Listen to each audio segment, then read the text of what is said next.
더 충격적인 건 다이어트 간식이나 다이어트 제품들을 보면 대부분 칼로리를 낮추기 위해 화학 첨가물로 맛을 막 때려 박는 경우가 정말 많습니다. 결론부터 말씀을 드리면 가공식품과 화학 첨가물을 지속적으로 먹게 되면 콩팥 위에 있는 망가지게 되고, 이는 다이어트의 실패와 평소에 많이 피로감을 느끼거나 아니면 혈액순환이 저하되거나 골밀도가 저하되기도 하고 심지어 성기능 저하까지도 이뤄지게 됩니다. Hey, what's up guys? 안녕하세요, 핏불리 문석기입니다. 이번 시간에는 간편함으로 많이 먹고 있는 가공식품과 화학 첨가물이 들어있는 식품을 먹으면 왜 살이 찌는지 제가 생리학적으로 자세히 다뤄보도록 하겠습니다. 가공식품은 농산물, 축산물, 수산물 등을 가공하여 만든 먹거리를 말하는데, 대표적으로 소시지 같은 햄류나 육포, 라면, 베이컨, 대부분의 통조림 등을 여기에 포함됩니다.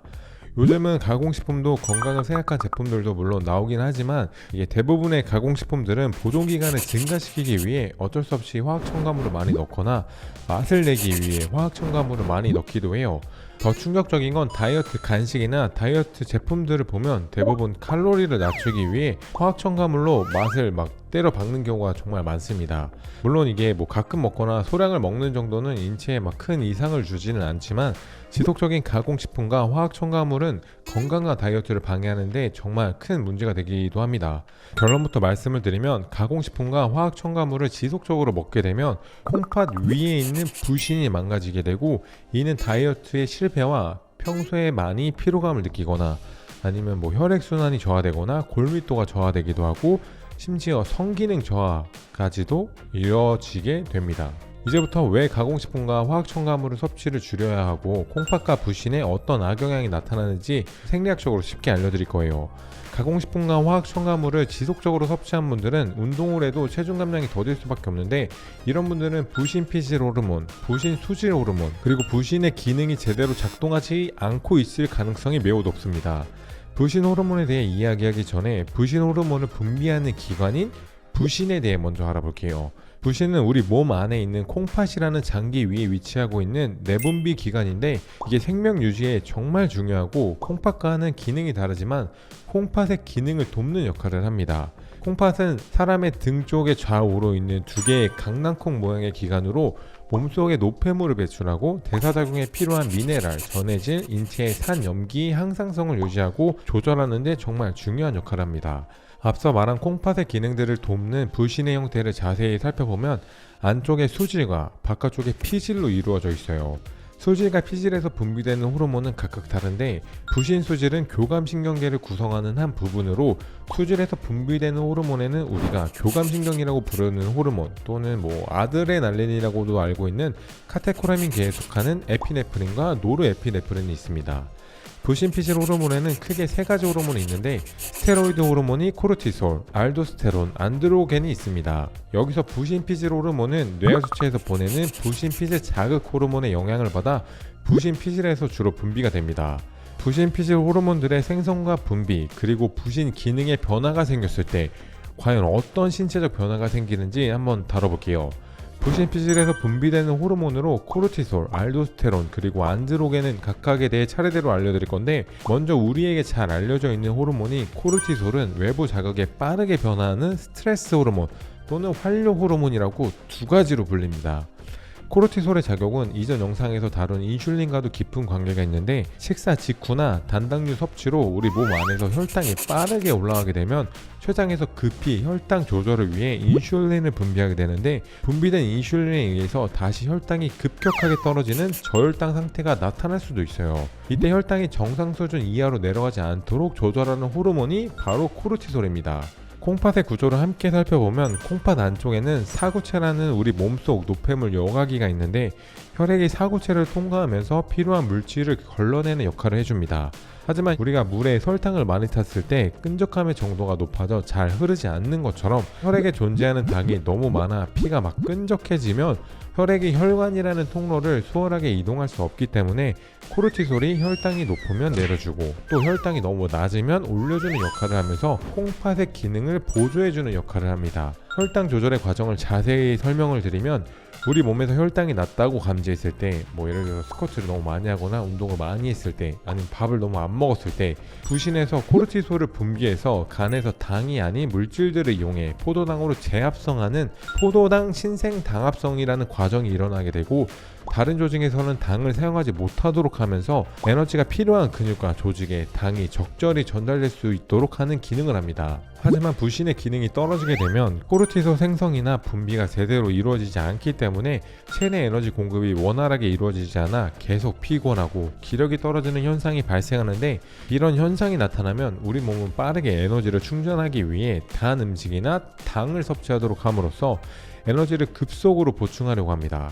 평소에 단 음식을 즐겨 먹지도 않는데 갑자기 막 케이크나 마카롱 같은 디저트가 막 땡기고, 방금 전에 식사를 분명히 했는데 금세 무언가가 먹고 싶은 욕구가 생긴다면 부신 기능 저하를 의심해 볼 필요가 있습니다.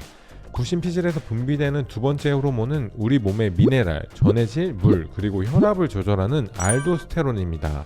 알도스테론은 체내 수분과 염분의 균형을 이루는데 매우 중요한 호르몬으로 콩팥의 작용에 나트륨 재흡수와 칼륨 분비를 촉진합니다. 나트륨이 몸 안에 흡수되면 그만큼 인체는 물을 더 끌어들이려고 하기 때문에 체내 수분이 부족하다고 감지하면 알도스테론이 부신 피질에서 분비되어 수분을 채워주는 역할을 하게 되는 거예요.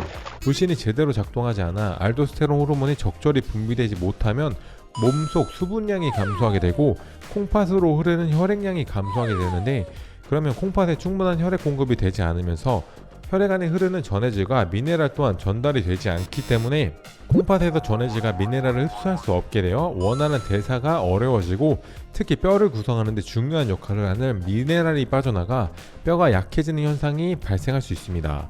마지막으로 부신에서 생성되는 스테로이드 호르몬인 DHEA는 안드로겐이라고도 부르는데, 남성에게는 남성 호르몬인 테스토스테론으로, 여성에게는 여성 호르몬인 에스트로겐으로 각각 전환되는 성 호르몬입니다. 따라서 부신 기능 저하는 성 기능 감소를 정말 크게 가져옵니다, 여러분. 앞에서 설명한 것처럼 부신 피로 증후군을 개선하기 위해서는 부신의 기능을 되돌리고 부신에서 분비되는 호르몬에 대해 우리 몸이 적절하게 반응할 수 있도록 되돌려야 합니다. 그러기 위해서는 가공식품이나 화학 첨가물이 많이 들어간 음식 섭취를 줄이고 그 대신 신선식품 위주로 섭취하는 것을 추천드릴게요. 식이섬유가 풍부한 통곡물이나 채소는 혈당을 천천히 오르게 하기 때문에 부신이 혈당 조절을 위해 코르티솔을 필요 이상으로 생산하거나 많이 분비하지 않아도 되기 때문에 아주 효과적입니다.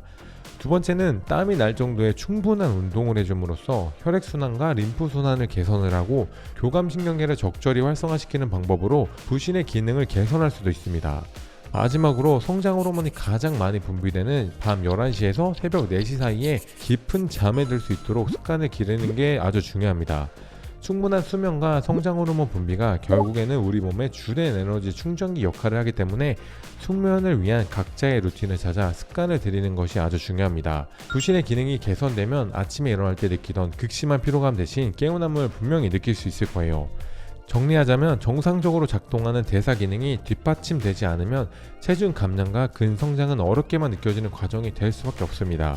아주 적은 양의 호르몬이 우리 몸의 균형을 유지하는 정말 큰 역할을 하는 점을 통해서 여러분이 알 수 있듯이 호르몬 항상성이 깨지면 결국 체중 증가와 건강 이상으로 이어지기 때문에 호르몬의 역할과 기능을 꼭 이해하고 운동과 식단을 병행한다면 아주 건강하게 운동을 하면서 체중 감량을 할 수 있을 거예요.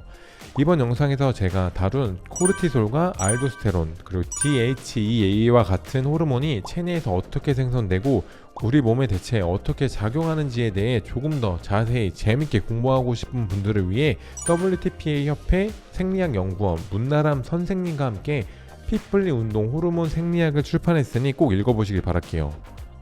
이 책인데 아주 호르몬 컬러로 노란색으로 만들어놨고 진짜 여러분 제가 직접 출판사를 세워서 책을 집필한 만큼 가격이랑 내용을 직접 잡았습니다. 그래서 13,500원밖에 안 하니까 그냥 정말 여러분이 운동을 할 때 조금만 공부하면은 정말 운동 효율이랑 건강을 지키면서 다이어트를 할 수 있으니까 꼭 조금씩 호르몬 공부도 같이 병행해 보시길 바랄게요. 네, 오늘 저희가 준비한 영상은 여기까지고요. 영상을 보시고 도움이 되신 분들은 좋아요와 구독 부탁드리겠습니다. Thank you guys. 저는 먹는 거에 비해 많이 움직이는 것 같은데 살이 안 빠져요. 왜 그럴까요? 살은 어떻게 빼는 거예요? 그냥 안 먹고 운동하면 되는 건가요? 네, 안녕하세요. 피플리 WTPA 강사 문나람입니다. 음식 섭취 후 에너지는 어떻게 만들어질까요? 또 운동할 때 우리 몸에서 어떤 반응이 일어나는 걸까요? WTPA 마스터 VOD 생리학 강의에서는 여러분들이 그동안 궁금해하셨던 생리학으로 이해하는 다이어트 전략에 대해 쉽게 풀어드릴 예정이에요. 꼭 필요한 내용만 기초부터 다루기 때문에 운동 전공자와 전문가가 아니더라도 충분히 이해하고 따라올 수 있으실 거예요. 한 번쯤 운동에 대해 제대로 배워보고 싶다는 생각이 든다면 WTPA 마스터 VOD와 함께 공부해보시는 것을 추천드릴게요.